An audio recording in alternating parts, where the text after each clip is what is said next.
அம்மா, good morning. காலை வணக்கம் அம்மா. அம்மா, இன்னைக்கு என்ன சமைக்க போறீங்க? இன்னைக்கு வந்து ரசம் வச்சுட்டு முருங்கைக்கீரை போட்டு போகிறேன். அதுக்கு என்ன பொருள்லாம் தேவை? ரசத்துக்கு வெங்காயம் கொஞ்சம், பட்டை மிளகா கொஞ்சம், கருவேப்பிலை கொஞ்சம், மல்லி இலை கொஞ்சம், அப்புறம் கடுகு தாளிப்பு, மஞ்சள் தூள், சின்ன சீரகம், மல்லி, மிளகு, அப்புறம் கொஞ்சம் புளியை கரைச்சி வச்சுக்கணும். அவ்வளோதான்.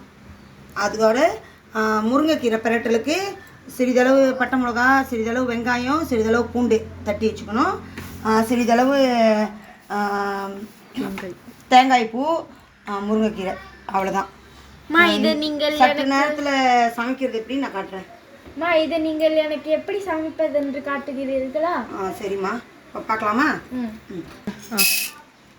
மல்லி, மிளகு, சின்ன சீரகம் இதெல்லாம் ஒன்றா சேர்த்து அரைச்சிக்கணும்.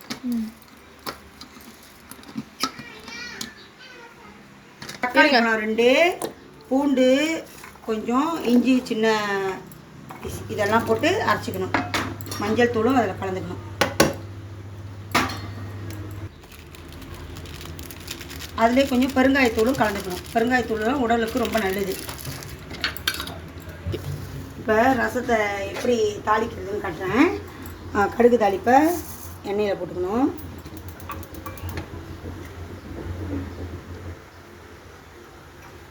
நல்லா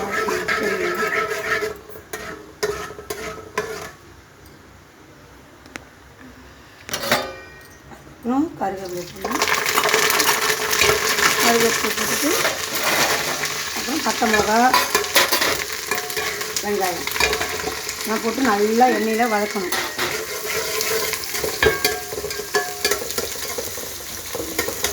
நல்லா வெங்காயம்லாம் வதங்கினதுக்கப்புறம் இந்த அரைச்சி வச்ச மல்லி, சீரகம், மிளகு இதெல்லாத்தையும் ஒன்றா போட்டு நல்லா கிண்டிக்கணும்.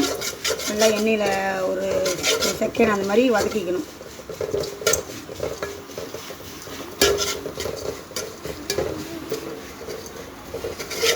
நல்லா வதங்கினதுக்கப்புறம் பூண்டு, இஞ்சி, தக்காளி பழம், மஞ்சத்தூள், பெருங்காயத்தூள் போட்ட அரைச்சதை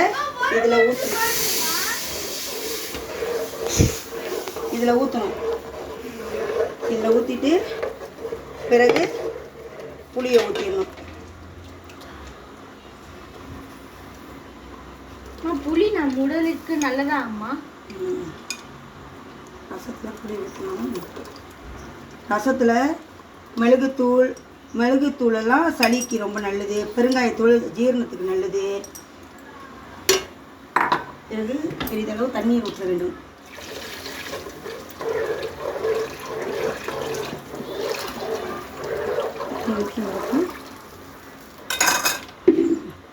உப்பு போடணும். சிறிதளவு உப்பு எடுத்துக்கொண்டு மல்லி இலையும் மேலே தூவிடணும். ரசம் கொதி வரத்துங்களுக்கு ரசத்தை கொஞ்ச நேரம் அடுப்பில் கொதிக்க விடணும். ரசம் கொதி வரத்துக்கு முன்னாடி நம்ம முருங்கைக்கீரையை சேர்த்துக்கணும். இப்போ தாளிக்க வேண்டிய பொருட்களை எண்ணெயில் போடணும். போட்டு நல்லா வதங்கணும்.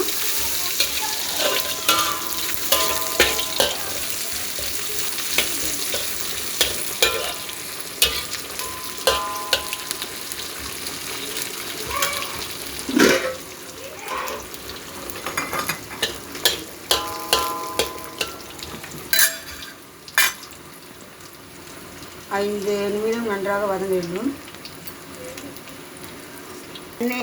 வெங்காயம் நல்லா வதங்கிருச்சு. இப்போ நம்ம முருங்கைக்கீரையை போட்டுருவோம்.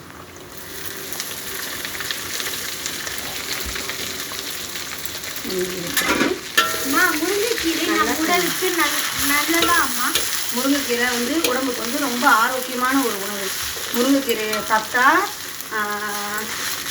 கால் எலும்பு வலி எல்லாம் சரியாயிடும். அப்புறம்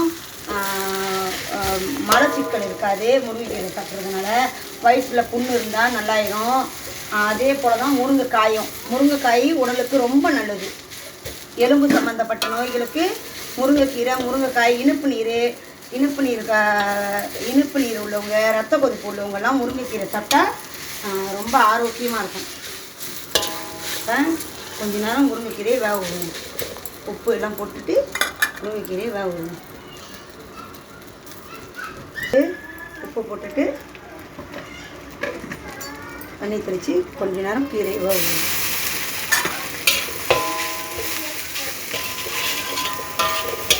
நன்றாக வெந்த உடனே சிறிதளவு தேங்காய் பூ தூவி கிண்டி இறக்கி வச்ச வேண்டியது.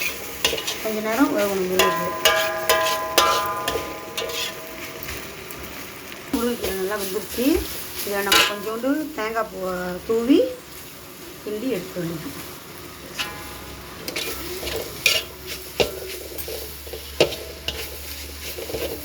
எவ்வளோக்கு எவ்வளோ முருங்கைக்கீரை சாப்பிட